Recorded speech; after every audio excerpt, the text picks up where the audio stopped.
السلام عليكم ورحمة الله وبركاته. إن الحمد لله نحمده ونستعينه ونستغفره ونعوذ بالله من شرور أنفسنا ومن سيئات أعمالنا. من يهده الله فلا مضل له ومن يضلل فلا هادي له، وأشهد أن لا إله إلا الله وحده لا شريك له، وأشهد أن محمدًا عبده ورسوله صلى الله عليه وعلى آله وصحبه وسلم تسليما كثيرا. أما بعد،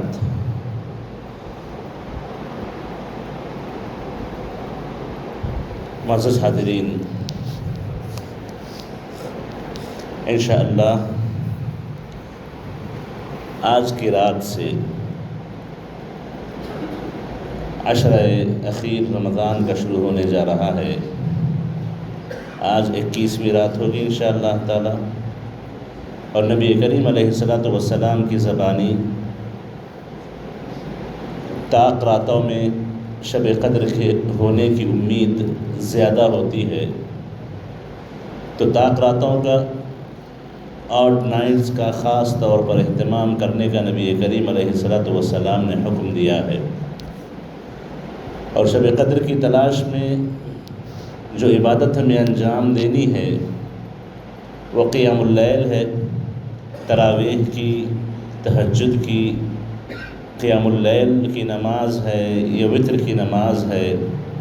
یہ 4 مختلف ایک ہی نماز کے نام ہیں. اسے صلاۃ الوتر بھی کہا جاتا ہے، صلاۃ القیام بھی کہا جاتا ہے، صلاۃ التراویح بھی کہا جاتا ہے، صلاۃ التہجد بھی کہا جاتا ہے. عام طور پر عوام میں یہ بات مشہور ہے کہ جو نماز سو کر اٹھنے کے بعد پڑھی جاتی ہے یا رات کے آخری حصے میں پڑھی جاتی ہے وہ تہجد ہے، اور سونے سے پہلے جو پڑھی جاتی ہے، عشاء کے بعد جو پڑھی جاتی ہے وہ تراویح ہے. شریعت میں ایسی کوئی تفصیل نہیں ہے،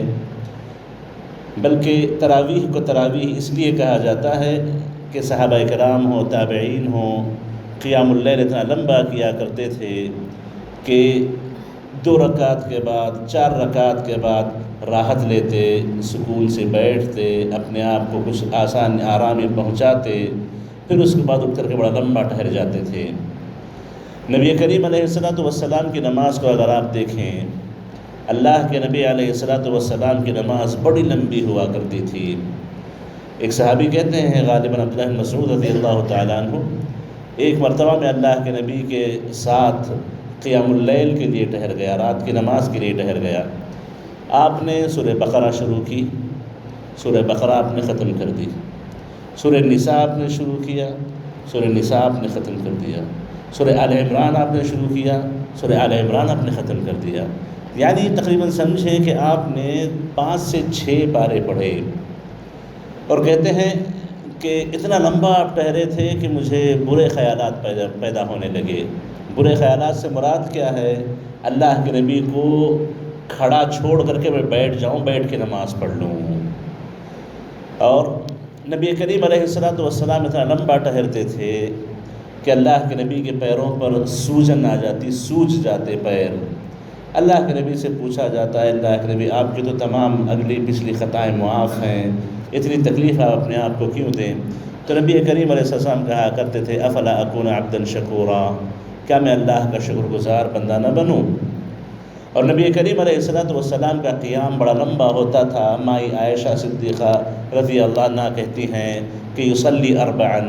آپ پہلی 4 رکعت پڑھتے، فلا تسل عن حسنہن وطولہن، آپ ان 4 رکعت کی لمبائی کا نہ پوچھیں، آپ ان 4 رکعت کے حسن کو نہ پوچھیں. کتنی بہترین وہ نماز ہوا کرتی تھی، کتنی لمبی وہ نماز ہوا کرتی تھی. آپ پھر تھوڑا سا آرام کرتے، پھر ایک اور 4 رکعت پڑھتے، فلا تسل عن حسنہن وطولہن. پھر کہتی ہیں عائشہ صدیقہ رضی اللہ عنہا کہ آپ نہ پوچھیں کتنی لمبی نماز آپ پڑھتے اور کتنی بہترین نماز آپ پڑھا کرتے تھے. یہ نبی کریم علیہ السلام کی نماز کا طریقہ رہا ہے. اسی کو دیکھ کر کے صحابہ کرام نے وہ طریقہ سیکھا. صحابہ کرام بھی ان دنوں میں خاص طور پر رمضان کے آخری عشرے میں لمبی نمازیں پڑھا کرتے تھے، کیونکہ انہیں پتہ تھا کہ اللہ کے نبی کا یہ عمل ہے، اور یہ بھی وہ جانتے تھے کہ اللہ تعالیٰ کو لمبی نمازیں بڑی پسند ہیں. جب عمر بن خطاب رضی اللہ تعالیٰ عنہ نے تمیم داری اور ابی بن کعب رضی اللہ عنہما کو امام کے طور پر مقرر کر کے لوگوں کو نماز پڑھانے کا حکم دیا، تو کہتے ہیں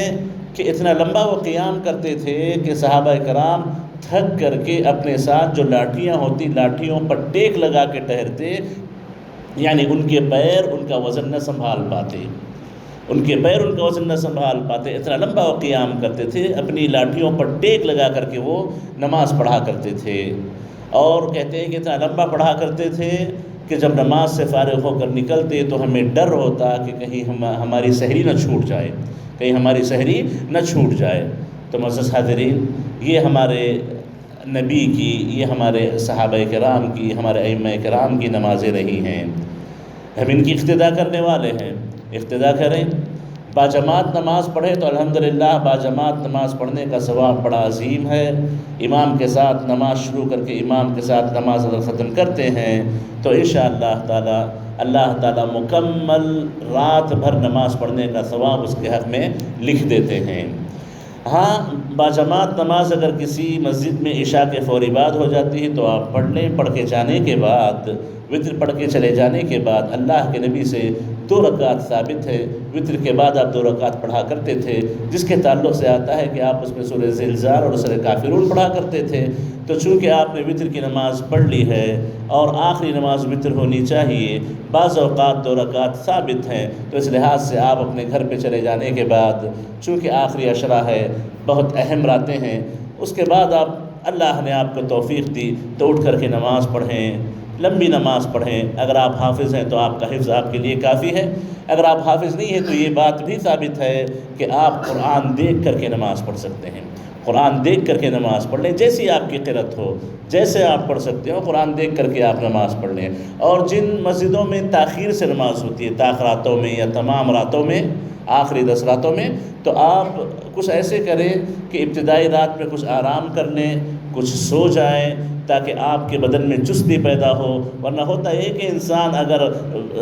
دن بھر جاگتا رہے پھر رات بھر جاگتا رہے تو جب آخری وقت نماز کا ہوتا ہے تو بڑی سستی ہو جاتی ہے، بدن بوجھل ہو جاتا ہے، آنکھیں بوجھل ہو جاتی ہیں، اور نماز کے لیے ٹہرے تو توجہ نہیں بنتی نماز میں، دل نہیں لگتا نماز میں، آنکھیں بند ہونے لگتی ہیں۔ تو اس سے بہتر ہے کہ کچھ آپ سو کر کے اٹھ کے آئیں تاکہ تھوڑی سی چستی بدن میں باقی رہے، تھوڑی سی چستی بدن میں باقی رہے۔ اور نبی کریم علیہ الصلوۃ والسلام کی سنت کو دیکھیں، ماں عائشہ صدیقہ رضی اللہ عنہ کہتی ہیں کہ اللہ کے نبی بڑی لمبی نماز پڑھا کرتے تھے، لیکن اپنی آخری عمر میں اللہ کے نبی کا جب بدن تھوڑا سا بن گیا، تھوڑا سا وزن بڑھ گیا، اللہ کے نبی ٹہر نہیں پاتے تھے، اللہ کے نبی ٹہر کر کے نماز شروع کرتے، کافی لمبی قرات کرتے، پھر بیٹھ جاتے، بیٹھ کے کافی لمبی قرات کرتے، کافی لمبا تلاوت کرتے، پھر تقریباً 50 آیتوں کے برابر جب پڑھنا باقی ہوتا دوبارہ اٹھ کے ٹہرتے ایک ہی رکعت میں، پھر 50 آیتوں کے قریب پڑھتے، پھر اس کے بعد رکوع کیا کرتے تھے۔ تو وقت ضرورت ایک ہی رکعت میں ٹہرنا اور بیٹھنا دونوں ملایا جا سکتا ہے، یعنی ٹہر کے نماز پڑھیں، پیر آپ کے بوجھ برداشت نہیں کر پا رہے ہوں تو بیٹھ جائیں، کوئی حرج کی بات نہیں،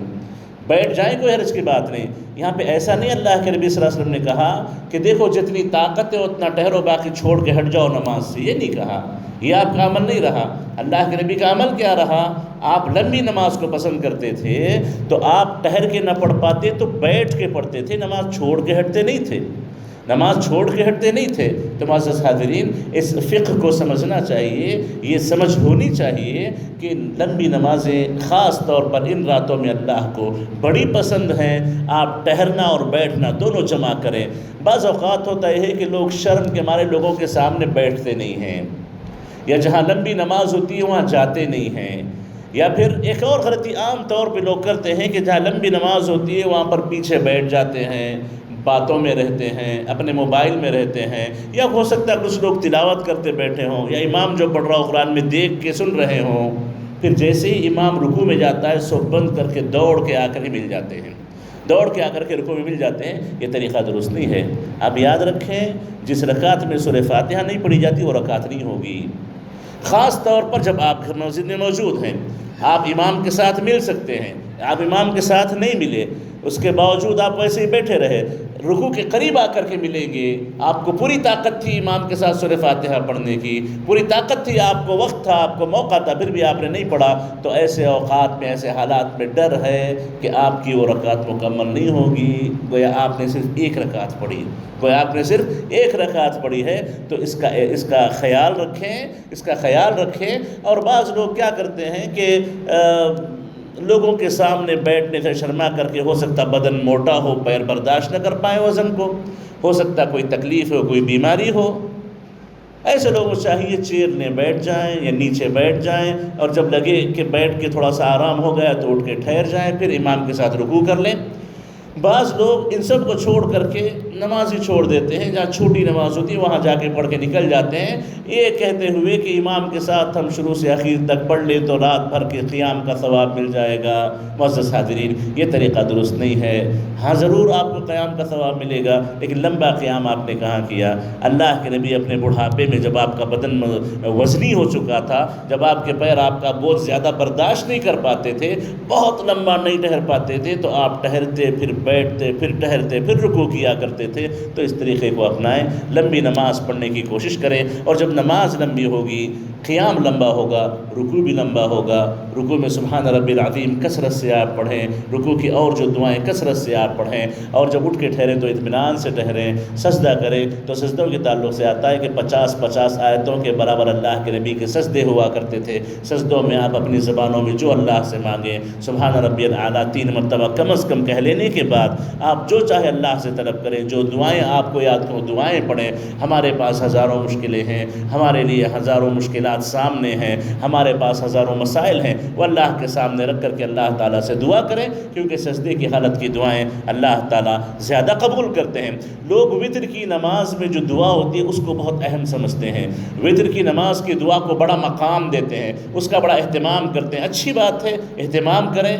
مقام دیں، آمین کہیں، لیکن یہ یاد رکھیں کہ اس دعا سے کہیں زیادہ افضل، کہیں زیادہ قبولیت کے اعتبار سے زیادہ مناسب دعا سجدے کی دعائیں ہیں، سجدے کی دعائیں ہیں۔ آپ انفرادی طور پر سجدہ جب امام کے پیچھے کر رہے ہو تو آپ ہیں، آپ کا رب ہے، آپ اپنے رب سے بالکل قریب ہیں، مانگیں اللہ سے آپ کو جو مانگنا ہے، طلب کریں اللہ سے جو آپ کو طلب کرنا ہے، آپ رب سے سب سے بالکل قریبی حالت میں ہیں۔ اور اللہ کے نبی کہتے ہیں کہ اس حالت میں آپ کی دعاؤں کے قبول ہونے کے امکانات بہت زیادہ ہوتے ہیں، دعاؤں کے قبول ہونے کے امکانات بہت زیادہ ہوتے ہیں۔ تو سجدے کی حالت میں کثرت سے آپ دعائیں مانگیں، اور اپنی ترتیب بنا کے آئیں کہ مجھے کیا کیا اللہ سے مانگنا ہے، کون سے گناہوں سے مغفرتیں مانگنی ہے، والدین کے لیے کیا دعائیں کرنی ہے، امت مسلمہ کے لیے کیا دعائیں کرنی ہے، مظلوم مسلمانوں کے حق میں کیا دعائیں کرنی ہے۔ ان تمام دعاؤں کو آپ یا تو سجدوں میں بانٹ لیں یا کچھ ترتیب بنا لیں اور اللہ تعالیٰ سے مانگیں، کیونکہ اللہ تعالیٰ سے آپ بالکل قریب ہیں اور اللہ تعالیٰ آپ کی دعائیں قبول کرتا ہے۔